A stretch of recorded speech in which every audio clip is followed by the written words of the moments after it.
Hi everybody, I'm the Reluctant Reviewer with Kewpie83. and I'm here to show you, we're both here to show you a little game review. It is for Monopoly Junior Electronic Banking. Ta-da! Ta-da! Are we Vanna? Yes. Ooh, okay. I used to buy lots of games when I worked for the kids in a library, and I used to have a fun time finding games. It was a lot of fun, and I could see the good things and the bad things about the games, and so this is just bringing that old job still back into it. This is a game with a catch. It's got a card reader and debit cards. Yeah, it's they've brought Monopoly to the present.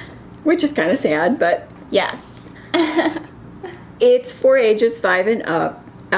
Many of you probably know what Monopoly Junior usually looks like. They've had ones that were Dinosaur, Monopoly Junior, Roller Coaster, Adventureland kind of Monopoly Junior. And you've always had $1 and bills and $2 bills and I think up to $3 bills. That's all you had. Those 3, 2, and 1. So now you don't have any money at all. You have a debit card. This is what the board looks like. I thought it was interesting that it still has a boardwalk and park place because most of the junior ones don't have that. So that was kind of neat. The other places are pet stores, toy shops, Roller coasters, swimming pools. ice cream parlors, bakeries, pizza shops, taco trucks, swimming pools, the library, and your regular chance. So no community chest, just chance. These are your placeholders when you buy something, which I will already say right away that they need to be raised so they have a little holder. Yeah. Because they keep getting lost when you go and roll the dice. They move on you, or if you're trying to get a chance card, they're in the way. Or the chance card's in the way. There should have been like something to hold them. Yeah. It comes with 1 die. There are 4 little tokens, which are cute. I will say, I like that the Scotty dog is in there. There's a Scotty dog and a toy ship. And a car, a race car, and the kitty cat. Yeah, and they are really cute and colorful. You have 12 properties that you have holders for that you could buy. Up to 12. But there aren't that many spaces on the board, No. so you won't run out. And the ice cream shop is $1. Go-karts are $2. Boardwalk is still a more expensive, $5. up to The zoo's $4. And somebody went and got a Monopoly and ended up winning and taking all my money. Now the whole point with this little card reader is that it's going to keep track of that $18 and how much money you made in rent or how much you lost by buying properties. Things. Yes. And it will put your $2 for go by pressing this button automatically. So this is debit card number 4, and it tells me I have $18. So if I go past go, I collect 2, so you just press this green button, and it added $2 to it and shows you I have 20 now. Yeah, sweet. But if I went and landed on her property, then it gets a little funkier. Like I landed on So you land on the Ferris wheel. the Ferris wheel, so that's $3 rent. So now I'm going to buy her property, and I've got -3 on mine. I push the big red button, which is going to pay my rent. Visit my property. You're not buying it.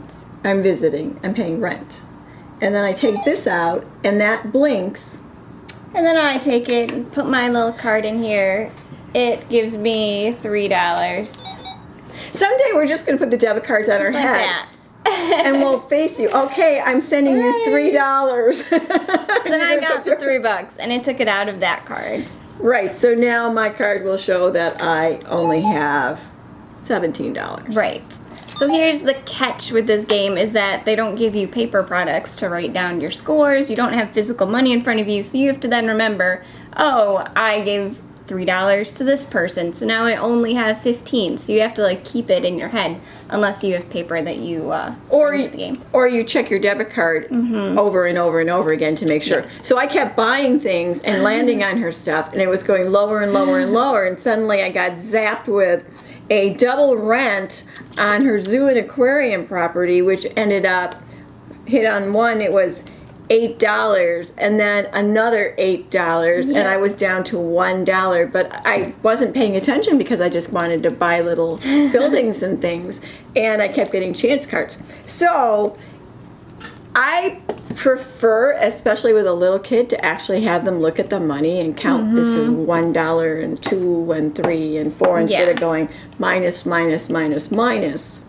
I agree, because it's like, it's easier to tell how much money you have when it's in front of you, right? Yeah. Like, the problem with debit card in real life is that you think you always have money when in reality you don't. I could see using it on the grown-up Monopoly. Yeah. You're using bigger increments of money. In this case, you need a checkbook, though. Like, you need a checkbook to write down what you're doing. Because the modern generation uses a checkbook. Yeah. Or they check their online activity on their card. I don't use the checkbook, but I did want to. But in this game, for young children who are learning the value of money, there should be some way to keep a physical tally of it. A tally. I will say, as we kind of went along and I was just buying things and paying rent, it was kind of fun doing this. My whole thing is I got to remember that this is a card reader and I have to put my card in, otherwise it would beep at me like, what are you doing? But it's a nice board. I like the little places that you can buy. Tokens are cute. It's a Monopoly Junior game. It's just a different spin on it. Yeah. Soon it'll just be a totally electronic game like the big one has before. So, I mean, it was fun. I do think I'd prefer, like you said, real physical money. yeah, especially when you're only working with 1s and 2s and 3s. Yeah. I played a lot of junior Monopoly in my time, so I'm used to that. It is also, the board's small. Junior board is always small. All the boards are small. They've got to go back to regular size, just one fold boards. This is really small. Yeah. And it folds into 4s. It could just fold in half and be fine, but no, let's make it a teensy-weensy little foursome. And I know they do that because then they can make the box smaller and everything smaller, but I don't appreciate that. I think they should have regular old-fashioned 1960s board games, you know. But I thought I'd show it to you. It's always fun to do games with your kids, your grandkids, your friends' kids. We played a lot of board games in our time, and we still do for New Year's. It's fun. It gets sad when it's only one person playing a board game when they grow up. But it's a good thing to do with your kids. Puzzles, board games, manipulatives, I think it's good. So maybe you want to teach your child, and maybe your child will do really well with a debit card. Yeah. This is getting them to know that this is the way life is now. It's debit cards. Mm-hmm. You don't always have money in your pocket anymore. So. Right. But I thought I'd show it to you and see if you like it. And we'll talk to you later. Bye. Bye.